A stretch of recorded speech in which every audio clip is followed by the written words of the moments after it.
अच्छे से सुनो। वाक्य और वाक्य के भेद।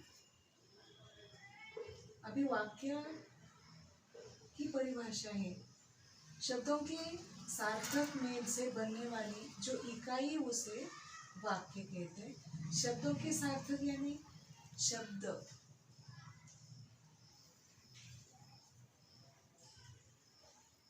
सार्थक शब्द यानी सही शब्द, सार्थक शब्द, उनका मेल, मेल यानी जोड़ना, इकाई यानी वहाँ पे जो अक्षर है वो अक्षर को अक्षर जोड़ के एक शब्द तैयार होता है और शब्द शब्द को शब्द जोड़ के वाक्य बनाया जाता है। इंग्लिश में उसे सेंटेंस कहते हैं।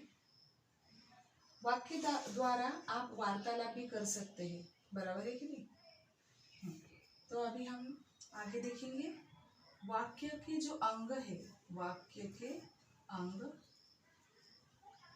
उद्देश्य और विधि। ये आपको 5th क्लास 6th क्लास में 7th में पढ़ाया होगा, उद्देश्य और विधेय। अभी उद्देश्य और विधेय का मतलब है कि जिसके बारे में कुछ कहा जाता है वाक्य में, जिसके बारे में, आप अच्छे से सुन रहे हो, जिसके बारे में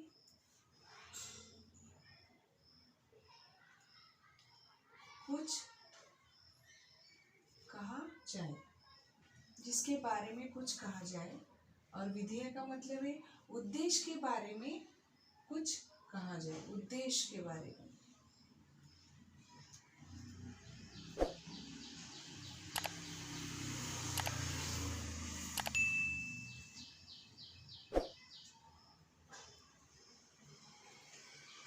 ओके, नेक्स्ट देखेंगे वाक्यों के भेद। वाक्य के भेद। वाक्य के प्रमुख 2 प्रकार है। वाक्य के जो प्रमुख है भेद, वाक्यों के भेद प्रमुख जो प्रकार है वो कितने हैं? 2। वाक्यों के भेद प्रमुख 2 प्रकार है। वाक्य पहला देखेंगे हम अर्थ के अनुसार या अर्थ के आधार पर। अर्थ के आधार पर। और दूसरा है रचना के आधार पर।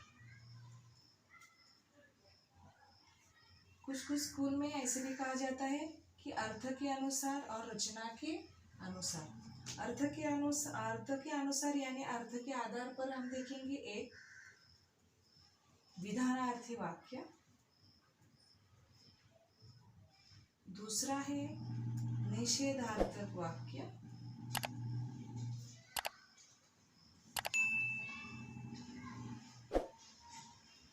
तीसरा है प्रश्नार्थक वाक्य,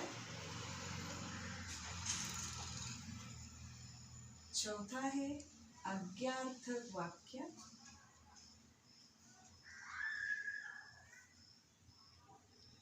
पांचवा है विस्मयार्थक वाक्य, छठवां है इच्छार्थक वाक्य, इच्छार्थक वाक्य, सातवां है संकेतार्थक वाक्य और लास्ट का है 8वां संदेहार्थक, संदेहार्थक वाक्य। समझ गए? ये हुआ अर्थ के आधार पर। पहले हम ये देखेंगे विधानार्थी वाक्य यानी सरल वाक्य। इसे सरल वाक्य भी कहा जाता है। सरल यानी सिंपल सेंटेंस। निषेधार्थक यानी नहीं, यहाँ पे निगेटिव सेंटेंस रहते हैं। जैसे कि मुझे दूध नहीं पीना यानी नहीं, निगेटिव सेंटेंस है यानी निषेधार्थक। यहाँ पे नहीं याद रखना है आपको। प्रश्नार्थक वाक्य, प्रश्नार्थक में प्रश्न पूछा जाता है यानी प्रश्नार्थक। यहाँ पे सिर्फ प्रश्न, क्वेश्चन मार्क, ये सिंबल ध्यान में रखो। उसके आगे है आज्ञार्थक वाक्य। यहाँ पे आज्ञा, उपदेश, अनुमति और प्रार्थना। आज्ञा,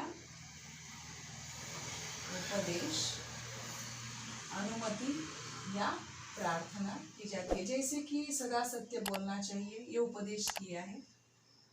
बच्चे स्कूल के बाहर खड़े रहो, ये आज्ञा की है। माँ मैं घर जाऊं, ये अनुमति। नेक्स्ट है प्रार्थना। प्रार्थना में हम भगवान को जो करती है, ये विनती करते हैं, वो प्रार्थना होती है। नेक्स्ट है विस्मयार्थक वाक्य। यहाँ पे भी उपदेश या अनुमति का प्रदर्शन किया जाता है। विस्मयार्थक, यहाँ पे एक्सक्लेमेटरी मार्क ध्यान में रखना है, यानी विस्मय चिन्ह है वो। जैसे कि बल्ले बल्ले हम जीत गए, अरे ये क्या हो रहा है, ये विस्मयार्थक वाक्य। इच्छार्थक वाक्य में आता है इच्छा, आशीर्वाद, आकांक्षा, ये हुआ इच्छार्थक वाक्य में। नेक्स्ट है संकेतार्थक। संकेतार्थक वाक्य में एक बात दूसरे बात पर निर्भर होती है। जैसे कि यदि वर्षा होगी तो सफलता अवश्य होगी, यानी संकेत का काम किया, यहाँ पे संकेत देना। नेक्स्ट है संदेह। संदेहार्थक वाक्य यानी संदेह होना, शंका उपस्थित करना। इसका हम उदाहरण देखते हैं कि वर्षा होने की क्या है, संभावना है। यहाँ पे संदेह होना। आपको ये समझ में आया होगा अर्थ के आधार पर, बहुत इजी है, मैंने यहाँ पे ट्रिक्स दिया है। और लास्ट में देखेंगे रचना के आधार पर, इसके भी 3 प्रकार है। अर्थ के आधार पर 8 प्रकार है, रचना के आधार पर 3 प्रकार है। पहला है सरल वाक्य, यानी सीधा, सिंपल सेंटेंस। नेक्स्ट है संयुक्त वाक्य। संयुक्त वाक्य, ये संयुक्त वाक्य में क्या है, और, किंतु, परंतु, वा, अथवा, यानी ज्वाइनिंग वर्ड्स। यहाँ पे सेंटेंस कैसा रहता है, ज्वाइन करने का काम ये शब्द करता है। कौन सा शब्द, किंतु, परंतु, वा, अथवा, और, ये संयुक्त वाक्य। और तीसरा है मिश्रित वाक्य। मिश्रित वाक्य को हम जटिल वाक्य भी कहते हैं। मिश्रित यानी मिश्र वाक्य। ये वाक्य है कि एक वाक्य दूसरे वाक्य पर आधारित रहता है या आश्रित रहता है, डिपेंड रहता है। पहला वाक्य क्या होता है, दूसरे वाक्य पर निर्भर रहता है, आश्रित रहता है। जैसे कि इसका क्लू हम देखेंगे कि यहाँ वहाँ, जैसे वैसे, जो जीता वही सिकंदर, जैसी करनी वैसी भरनी। यहाँ पे कैसे है, वो शब्द मिश्रित वाक्य है, मिक्स किया है। पहला वाक्य दूसरे वाक्य पर डिपेंड रहता है, आश्रित रहता है, निर्भर रहता है। आपको ये वाक्य और वाक्यों के भेद समझ में आए होंगे। और कारक की मैंने डिस्क्रिप्शन में दिया है, कारक की लिंक, और मराठी के जो है पत्र लेखन और सूचना फलक, ये भी मैंने डिस्क्रिप्शन में लिंक भेजी है, आप देखना, ठीक है। Thank you.